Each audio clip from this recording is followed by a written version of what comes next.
Dr. Patel, so are there any exercises that we can do that will improve our flexibility and our strength? Sure, there's a variety of exercises you can do depending on what body, what areas you're trying to address. Would you like for me to run through a few with you? Would you like that, Pretty Pops? Yes! Sure. Okay, we're gonna make our way to this mat.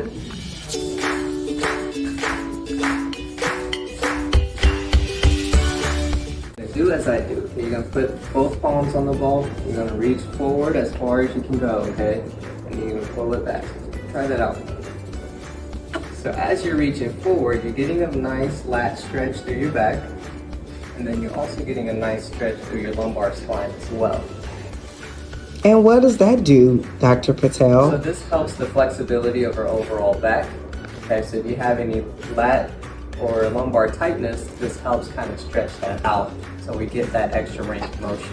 So if she has any difficulty reaching down to pick up an object off the floor or any difficulty reaching down to tie her shoe, this stretch kind of helps to get her that extra few inches to get to the ground.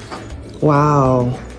So it really helps to improve that flexibility That's and the correct. mobility and gain the Yes. strength. Okay. Yes. Wow.